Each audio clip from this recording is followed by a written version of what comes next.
Because when a client's maxed out ISAs and pensions, they're going, well, which one do I do? Do you use that for the clients who struggle to sleep at night? Touche, that's brilliant. Welcome to The Finance Geeks, a podcast about real financial planning. If you're into numbers, strategies, and building a great planning business, this is your ultimate geeky hangout.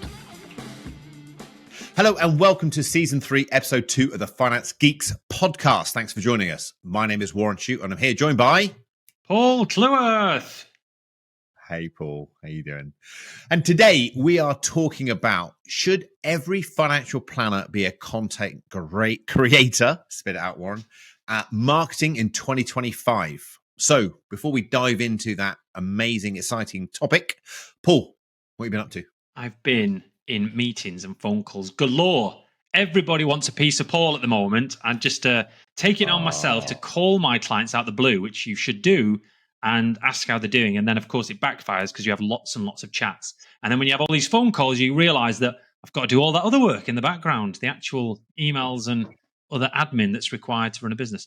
So very, very busy. I'll tell you what else I've been doing, though. We saw a venue yesterday for our 10-year anniversary. Tandem Financial, my business, is 10 years old in May 2026. No so we're going to have a big party. We're going to invite up to 80 clients because there's only so much, and going to have a big party next year. Sit down, 3-course meal, all of that. Okay. So anyone, my clients that listens, I'll probably give them an invite. Go on. You're doing it next year, are you, the party?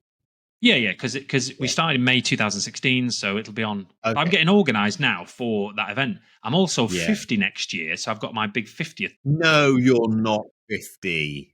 I'm 49 in 5 days' time. I know I don't look it. Are you? Yes. Note to self. Yes, that was a top tip there. It was a hint rather to send me at least a card, more than a text. Come on, at least a card. You don't have to send me a present, but if you do, make sure it's drinkable. No, that'd be good.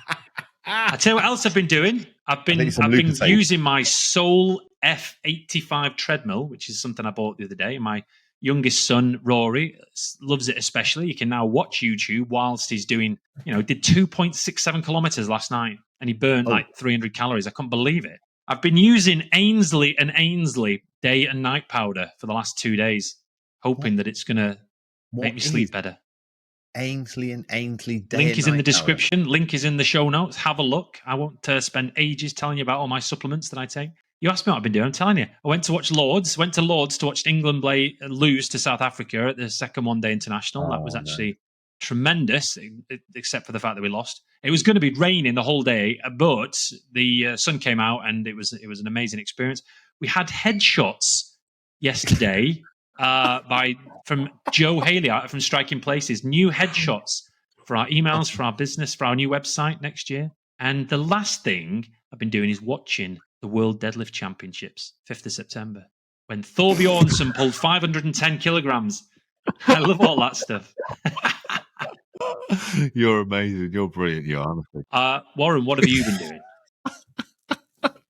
What have we been doing? So, the house move is going ahead. We're like super busy decluttering. Boring. Yeah, what else? I know, but it's all good stuff. It's all good. That, and I just come back from Portugal. Tell me about that. Do you go on holiday? No, it wasn't holiday. So I'm a member of a study group called TAG, Trusted Advisors Group. It's going about 15 years now. And we had what we refer to as a retag because so many of them, 4, going on 5 of them have retired over that period of time. We thought we'd get us all back together and share ideas and see what retirement's like. And get the band back together. Getting the band back together. It was absolutely fantastic. A few of us brought our wives along, shared ideas, shared best business practice, and it was genuinely a working break. And I think what was great about it is not only we got distance physically, and it gave us perspective about our businesses. So I think sometimes when we go around the country, meet each other's office. We generally meet twice a year, once after the CISI conference, before the conference, which you're coming along to this time. This year, yeah. This year. And one time in someone's office, we go around the country, we meet in each other's office, stuff like that. There's typically a round of golf involved, which is great, and a nice meal and a bit of booze. But we always share ideas. And I always come away with at least one good idea. But in Portugal, will come a whole bunch of things. You just talk to me. I'll give you loads of ideas. This podcast is going to be driven by you because you are the marketing genius Oh, I'll take that. Thank you. Yeah, no, you are. You're really, really good at it. You may not be a very good financial planner, but you're a really good marketing. I'm only joking. I'm only joking. Oh, that's a low blow, that isn't it? Well, I'm obviously, subservient to yourself and inferior, sorry, to yourself. Brilliant. What else have you been up to besides, Mate. semi-work holidays in Portugal? You've been busy at work. Anything else of interest? What have you been doing professionally? Last month, so in August, we engaged 6 new clients, which is Really outstanding. Yeah, I can't. The right type of client. Yeah, the right type of client. The right type of client. So we're not asset gatherers, so we don't just go for assets. Although some of our clients we engaged have very large sums of money to invest. We are a financial planning firm. And if they are nice people, if they have a need and we feel we can help it and they're willingly going to pay our fee, we'll engage them. And you've got capacity to take them on? Yeah, we've got capacity to take on 6 clients like that. Yeah, absolutely. Our listeners are going to ask, or maybe they're thinking, as I'm thinking now, okay, that's great. That's impressive. You've got, 6 new clients. The question is, where did they come from? And what does that got to do with marketing? As in, was it luck of the draw? Or did they all come from referral? You tell me, where did all these good prospective clients come from? I'm trying to think specifically. I think about 4 of them came from referrals. So I'm thinking through their names. Yeah. One of them came from my Mirror column around the paper. I think actually, in fairness, I think 5 came from referrals and 1 came from my column. So I think that's unusual. I don't know, again, from our listeners, which are, I think, predominantly financial planners, if you're a rainmaker, if you're the advisor that's the hunter, and you go out actively looking for new clients, you do get scenarios where, you get that many in a month. Mentally, to take on 6 new clients in a month, to do all that's required is a lot of work. It's obviously more than 1 a week. And you could do theoretically 2 a day. I don't think any more than that you'd be burnt out, to be honest. But you'd have to assume if someone was taking a lot of clients, they'd have to have a lot of support behind the scenes. We are an incredibly efficient practice, and we have an incredible team. I couldn't take the 6 people on without the people who I work with. Definitely not. We're incredible at it. So it is very much a process driven thing. I'm the only one who will do what we refer to as a welcome call, aka a screening call, and I'm the only one who does a discovery meeting. But then Christian does the investment presentations, which a couple have already taken place, and then we'll do the planning meeting together. Right, that's where it comes a bit different, isn't it? Interesting that you said that one of them came from your Mirror column that you write. Yeah. So over a long period of time, you've written articles for the Mirror, and that persistence has paid off because one good client might make it all worthwhile. How long have you been doing that column for? 5 years. 5 years. Yeah. I don't write it for a marketing purpose. Does that make sense? So this will come out from today's show. It's not done for marketing. For me, it's done to give back. And over the 5 years, I think I've probably engaged 3 clients. This will probably be the 4th. But it's one of my clients is a professional podcaster, and he's a BBC news, BBC radio presenter. And one of the things he told me is that you just can't expect to do something new. I mean, today we're talking about content creation.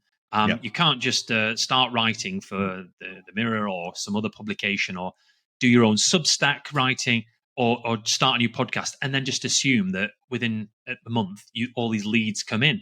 And sometimes it takes years to build up to that point where you build a bit of a reputation, a bit of a following, certain subscribers and so forth. And then out of nowhere, you do what that's happened to you, Warren. 6 people that all come together. Taking on a new client definitely is a lot more work than an existing client because of everything that's going to happen. But genuinely, I like meeting new people and I like helping solve their problems. And equally, I like to make sure my clients know that there's a person there they can refer their friends and family. I'm off at the moment. I was just checking my emails today because I came in today to do this. And I saw a couple of referrals come through again. The chap that I've just spoken to was a prospect discussion. And I said at the beginning of the call, it'll 20 to 30 minutes. Is that okay? So you establish the time scale. And we had a chat and went probably over the line as to where I would normally go because I was on the phone for like 45, 50 minutes. And his wife on the call, it was very nice.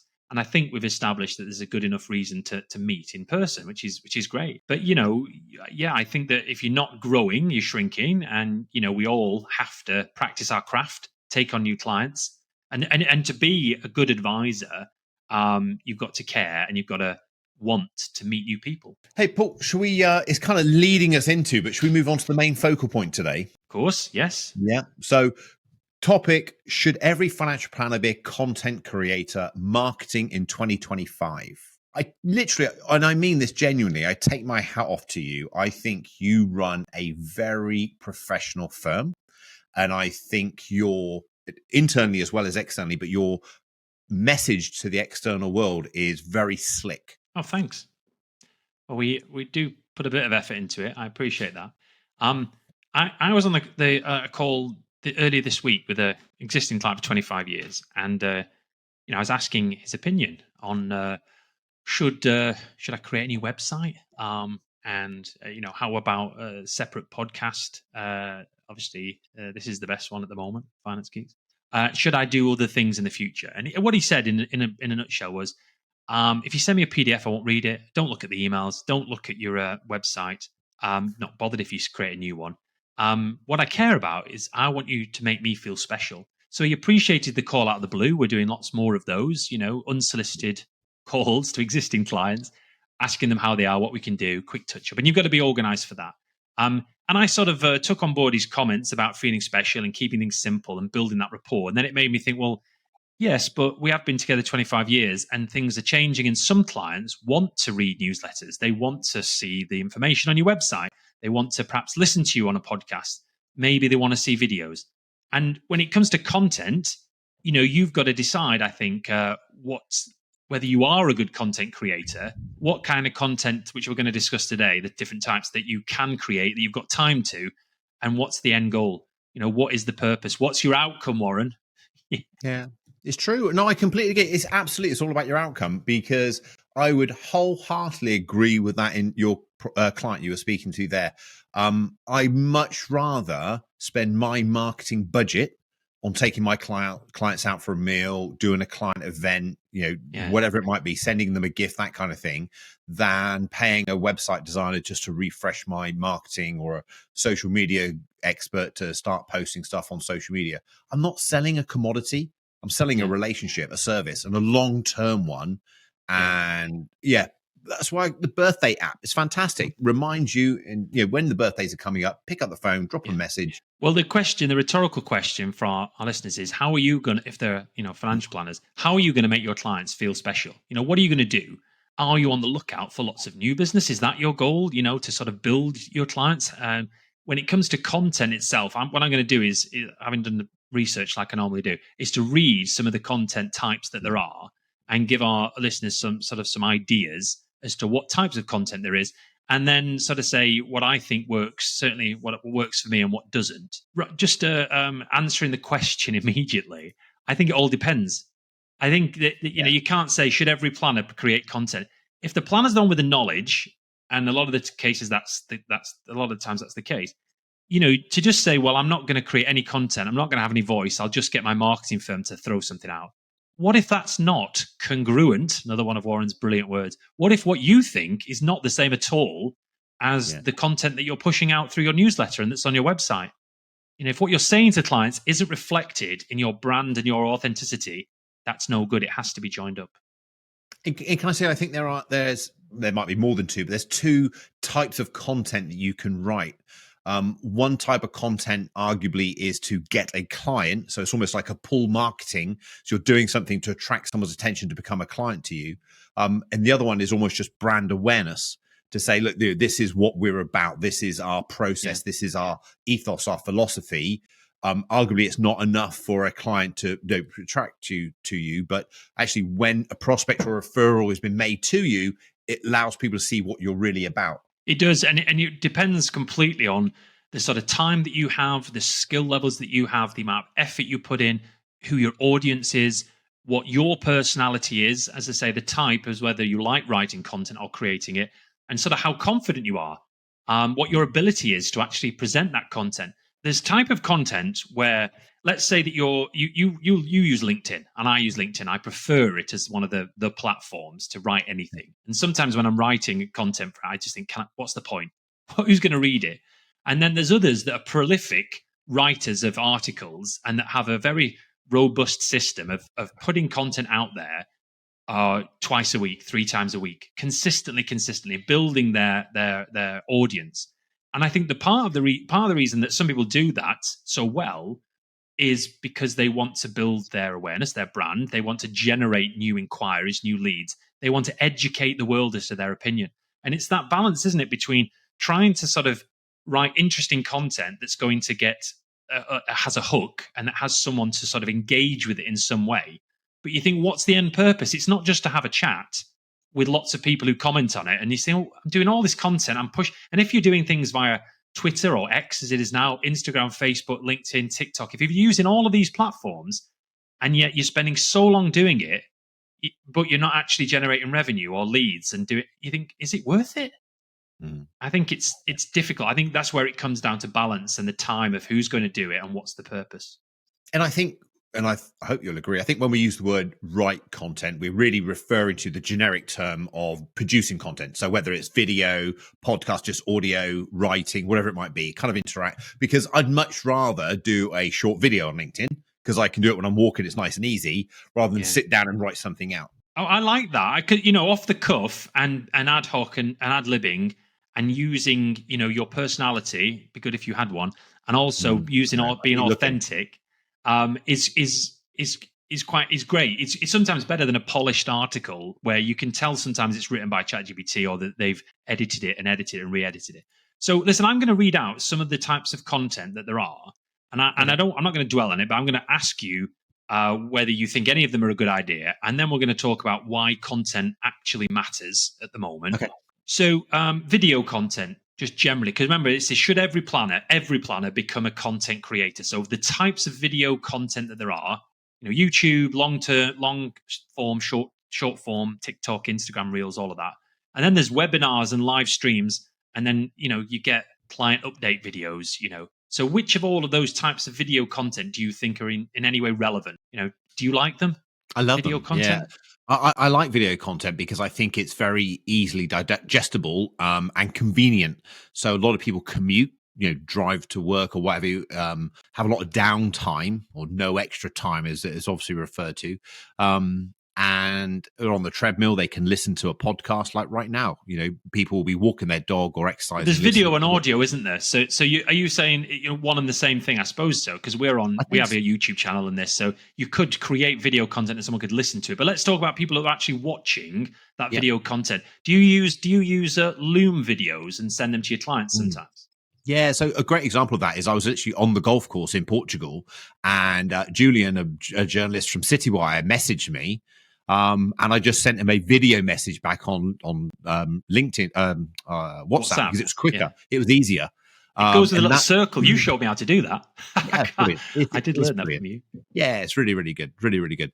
And when I often get emails from clients or journalists or something asking me for something, it's much easier for me to send a 3-minute Loom video back before I go into a meeting or just after a meeting or something like that, then sit down and write a reply. And that would partly depend on your personality. There's some advisors out there that would feel comfortable doing Loom videos, doing videos in their emails and websites and stuff. Some won't like that. Some will prefer to write written content. So video content, we're saying, is a form that you think, yeah, I think so. Yeah, I think it's really good. I think it's very easily digestible and can be very quick to produce. But some of the longer term YouTube videos that the likes of James Shack would do and other podcasters, other YouTubers that write very, very polished 20, 30-minute YouTube clips, that's a lot of effort. You've got to, that's not the same as what we've decided to do every other month, because every other month we send a tandem newsletter, and in between is one from Planning Your Adventure.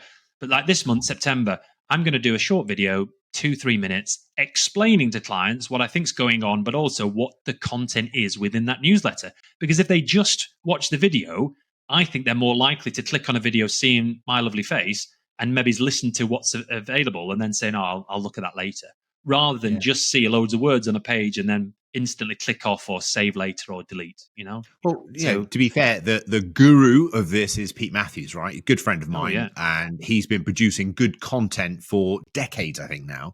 And I think arguably that is his profession. He's a fantastic financial planner, but his profession, he's written books, and he's a polished publisher, isn't he? He publishes great content, and he's a content creator. Let's put it that way. That's what he is. Yeah, definitely has a really, really good following and stuff. And that's what he loves. That's his niche. That's his thing. For me, it's ancillary. Does that make sense? It's kind of like something I do that supplements what I do. Yeah, there's some good content out there, and I would say to planners, if you're, dip your toe into it, dip your toe in and give it a go.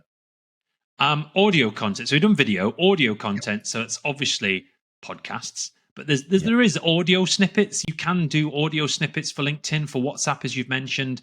And effectively, instead of recording your video, you're just recording your voice and uploading it. As part of those podcasts, it's now become quite prolific podcasting. I mean, we have a podcast here, as you can tell, and as you know, and it's not just financial planners and other IFAs that listen to it. There are some of my clients that listen to it, and that's great. And they want to sort of see what's going on behind the curtain and understand some other things about money. So I obviously believe that podcasts are useful. And we're trying to get 1% better every time we produce one, aren't we? We're now trying to reduce the length of them to be 35, 40 minutes max, aren't we? Or 30 minutes rather than 2 hours. We're not Joe Rogan. If people have been listening to it, you would appreciate it is hard to cut Paul down a little bit. He's got so much knowledge he loves to share. Well, that'll be it. I definitely don't shut up sometimes. Okay, so written content, right? So newsletters, articles, blogs, guides, ebooks, case studies, Substack, that sort of stuff.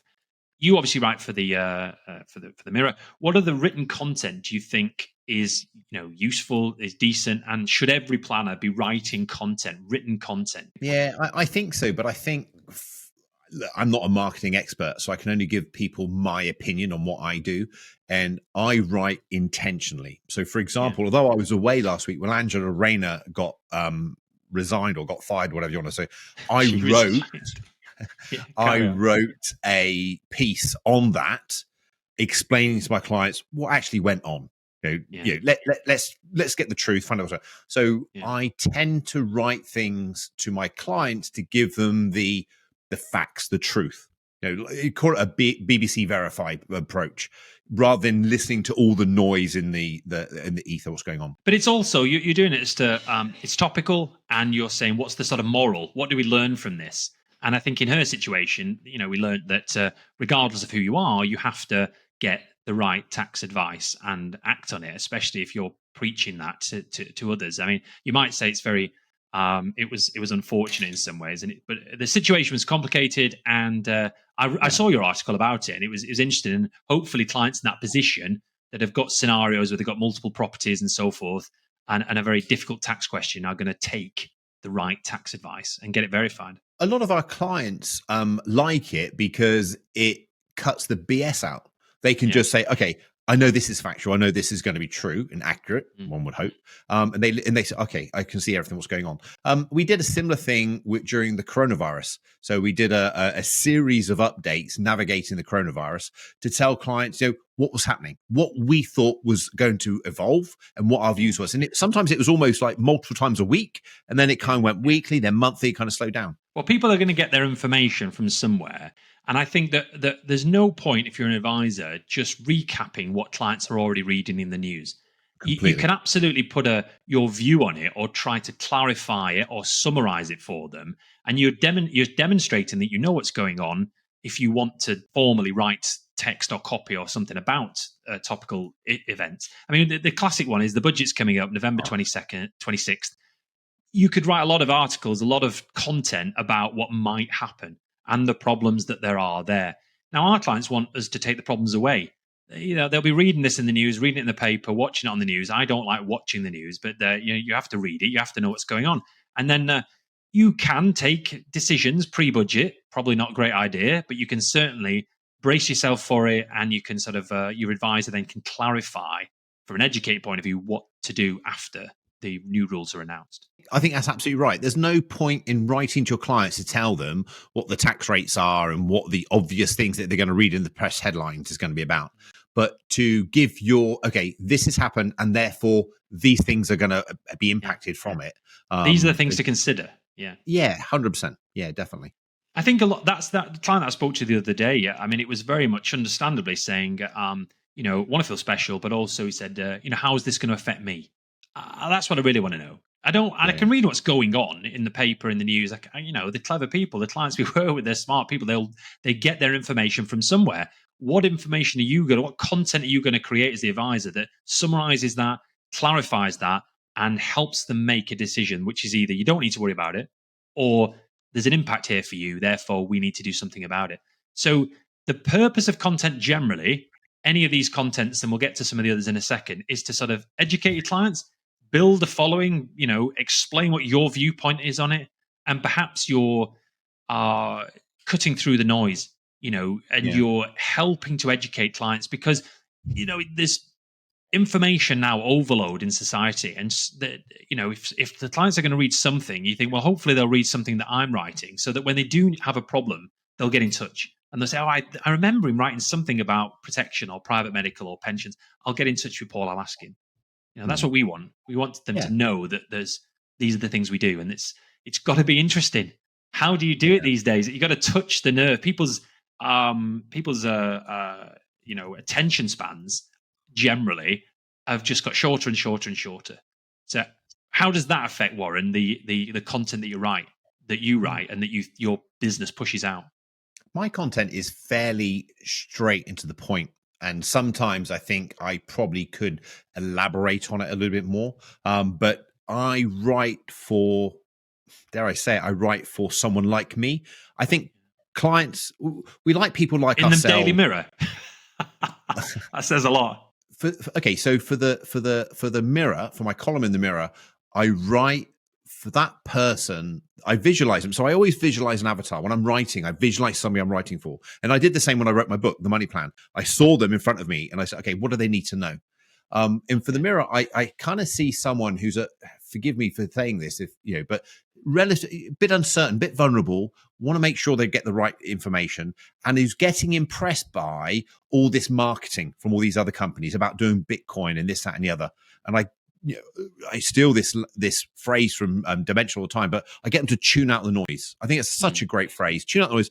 Let's just focus on the things that matter, and let's just do those things simply. Do you hit the nail on the head thinking about it, and just as reflecting on what you've said, it is so important to know your audience and to decide if I'm going to produce any content, who am I producing it for?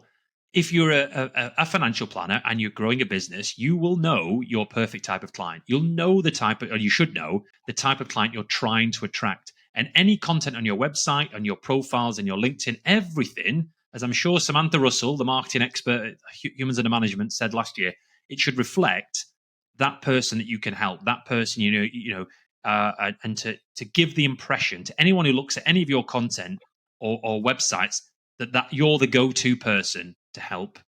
If you're a financial advisor, listen to this, think it sounds right. It's actually quite simple. Just write it to a client of yours.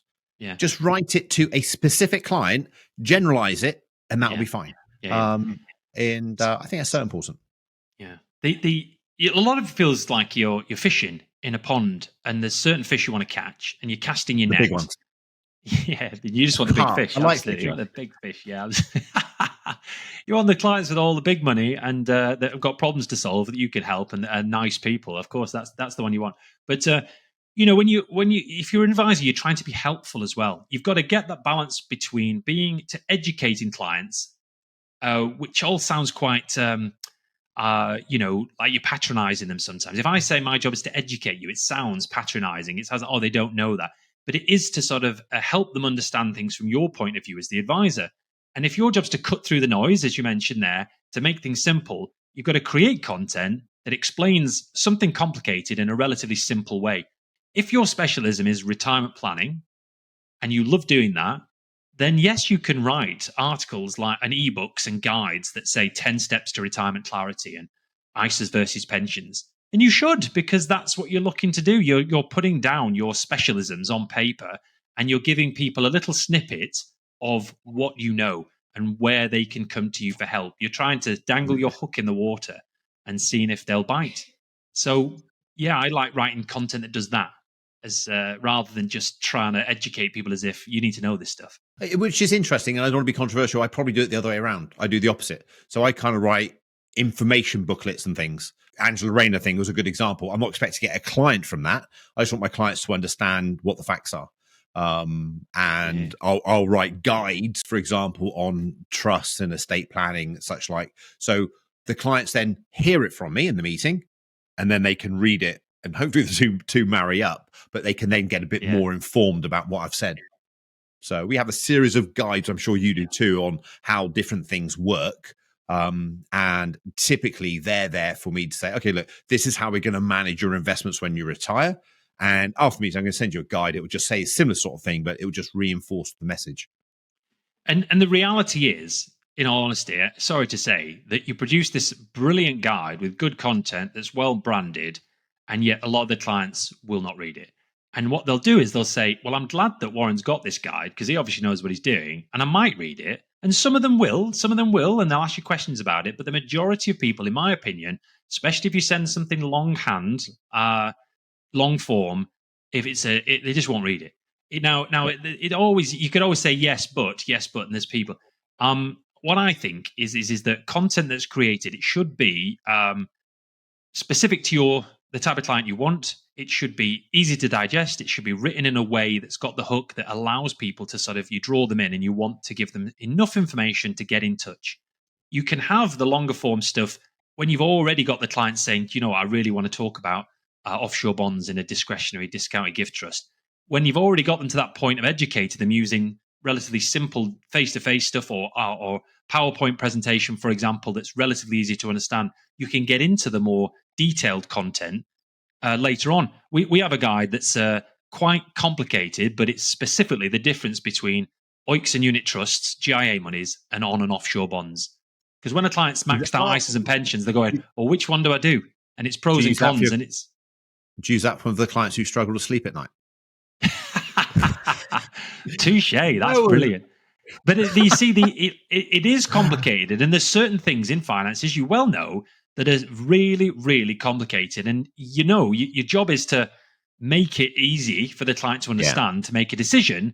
But you can't just skip over some of the complexities of certain things. Certain types of trust, they're just not 2 minutes to explain. If it was all simple and easy, everyone would do it themselves. What about social content? Tell me about LinkedIn, Instagram, Facebook, Twitter, that sort of content that people should write. Should advisors do that? So I paused here, okay, because last time we commented on this, Helen, who does my social media, pick up the Facebook, is everything okay? Do you like what we do? Basically, I'm not a big fan of social media at all. I think there's too much noise there, okay? And to stand out and to make it different is very, very difficult. So what's your outcome? If it's to get clients, don't bother. It's too noisy, especially the Facebook and Instagram and Twitter and stuff like that. So I actually no longer go on those platforms. Helen does my social media content, can post on them for me through Lexington. But I just post on LinkedIn. So if you message me on any of those platforms, I'm not going to get the message. But you need me on LinkedIn, I'm on there. I quite like LinkedIn. Yeah. I sometimes I wonder, what's the point? As you said, you've either got to go all in, and you build a reputation, and you do it because you find it interesting. You build a social circle online, whether it's Instagram. I think we could agree Facebook is generally for friends. And I don't know many people who as advisors that use it to generate business. That's why I closed mine down, I think, because it's just for friends. Right. It's all adverts anyway, isn't it? And I'm just not a big fan of Twitter X at all, really. I mean, I've got a handle, and I've got an account, but don't really use it. So obviously you can't just have it and not use it. Someone's got to be writing content for you. You don't write them for those social profiles, but Helen, your content creator, does. So you still feel it as a business, it's worthwhile at least having that exposure. Someone feels it. Why do you do it at all if you're not bothered? I run Lexington as a democracy. I listen to everyone's input, and I seem to be the only one who says it's not. So, hey, the masses know more than the individual. She's amazing. Everyone likes what she produces, and we really like working with her. But the LinkedIn side of things, I quite like it, and I'm not doing it to get clients. I do the Why LinkedIn, are you doing it then? It's almost like as an ambassadorial role of giving back to other financial planners. I'm incredibly grateful for where I sit right now, and that there are people who give a monkeys to listen to us both jabber on to each other and have a bit of a laugh. I like what you've said there. I like what you said, giving back. If I can give some of my knowledge back to the next generation coming through. I'm 51 years old now, probably got about another 25 or so years left in me of being a financial planner, maybe 30. But the next generation coming through, I need to make sure that they're going to be strong. there are too many people to help, and the government seems to be ballsing up so many things that we need more financial planners. Yeah. Let's not get political, but I agree with you that it is nice, you're right, to give back. And there's other advisors and planners that we know that are on LinkedIn that have got bigger followings and that comment positively and give congratulations to people and sort of suggestions to people. And it's all positive. What I don't like is using these platforms where it's all negative to get into some big hassle, whether it's political or religious or anything. There's just, what's the point? If you're going to slag someone off, please don't even bother writing. I know. I didn't slag anyone off, but there was a post the other day about getting clients, and it was from a financial advisor group, I guess, and they have some experts on there how to get clients off. And I just put a comment on there and said, well, they didn't mention referrals, they didn't mention networking advice. And another planner responded to me and said, "Are you stupid?" Paraphrasing, he didn't use the word stupid. I felt he said that. "Aren't you stupid? They're new clients. They're new planners. They don't have any clients." I'm like, well, no, I wasn't. I did realize that you don't get referrals just from your clients. You get referrals from your friends and your family and things like that. You can take people out for networking events to get ideas. So it did get a little bit. But, hey, you don't want to criticize, and definitely don't want to get into heated arguments online. Who's got time for any of that rubbish? But I think the golden rule, in my mind, is that advisors don't have to do all of those things that we mentioned, create all of that kind of content. They just need to choose the medium that plays to their strengths. So if you're a good talker, maybe you do a podcast, maybe you do a YouTube clip. If you're good at infographics and visuals and designing graphs and presentations, do that. And if you're a writer, maybe you use Substack and you do newsletters and articles. And it's for me, it's all about being super authentic and getting the timing and the balance right. I don't want to spend all my time. I'm not a content creator per se. I'm a financial planner. And I think that, you either get your marketing firm or someone else. I use a company called Creative Advisor, and I say, these are the ideas I've got. This is what I'd like you to do. Can you write an article for me on these, please? They do.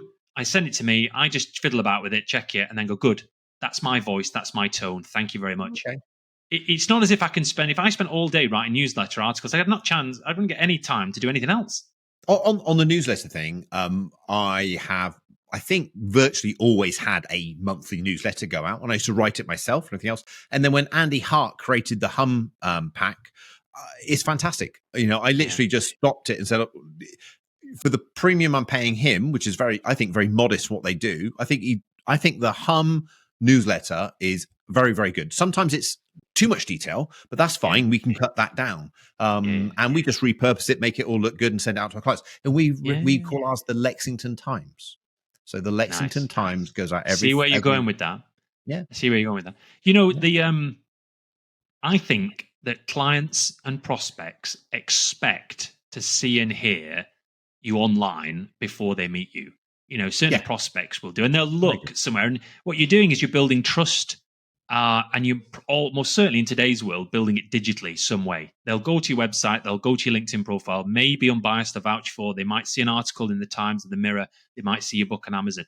You might say, I'm not a marketeer, I'm a financial planner. But if you don't tell your story, someone else will. Or worse, no one will hear it.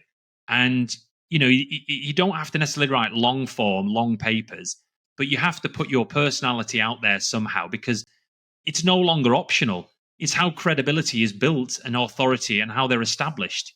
You build over time your reputation, and the algorithms on the platforms, they sort of amplify who they publish this to consistently. So do you want to be known as that person who's a great planner and just gets on with their job?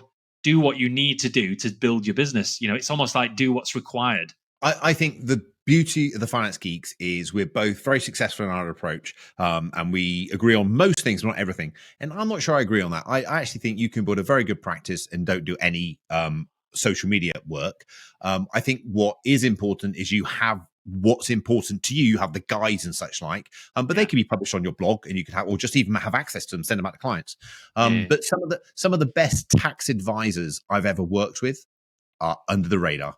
There's no social media front. They're too busy giving their clients advice. All right, but I bet they work for a very big company who've got some kind of online presence or reputation. They have. I agree. There's people in certain positions, they just do the job. That's what they do. They're a conveyancer, a solicitor, an accountant. They just do the job. They just do their job. Advisor, I'm not saying they're necessarily different as a type of profession, but you got to decide what you enjoy doing. I think it comes down Yes. to that as well. I actually enjoy writing some content and creating some slides, and I enjoy doing this Yeah. podcast. Even better if it was with a different guest now and Someone again. who's got, I always have to see you. Mm. But other than that, a client asked me the other day, why are you doing a new website? And we're launching a new one next year. And it's partly really? for clients. Yeah, partly for new clients. But what happens is, this is my opinion, you either move with the times and you make your website relevant or authentic, original. It's got to be about what you believe, or you just say, do you know what, I can't be bothered. Also, all the software changes. And if you want it to be easy to navigate, and you want to show that you're forward thinking and you're willing to embrace change, you've got to do something. That's what I think. I actually enjoy doing it. When I think about how much it costs to do that and videos for the site, and it costs a lot of money, and it sometimes makes me think, God, is there a return on my investment? But what I'm really doing is I'm sort of doing what I enjoy. If all day I had to talk about pension savings, investments, annual allowances, and trusts all day, I would literally just not bother. It's fun talking to clients. Yeah. Well, yeah, you are good. You are good. So your content's got to be educational. It's either got to be demystifying pensions, IHT allowances, all of this. You either do that, you do behavioural and sort of philosophical stuff about mindset, decision making, wellness, and all. I like that stuff. Or I suppose it's either that or it's personal. It's values, stories, reflections, human connection beats technical detail. That's what I like. That's where Tandem's brand, I think, differentiates. There's nothing on my website that's largely, look how qualified we are, much all technical blurb. It's about lifestyle. I want people to live their best lives and have fun. Yeah. We'll do the boring finance behind the scenes, but I want them to enjoy themselves.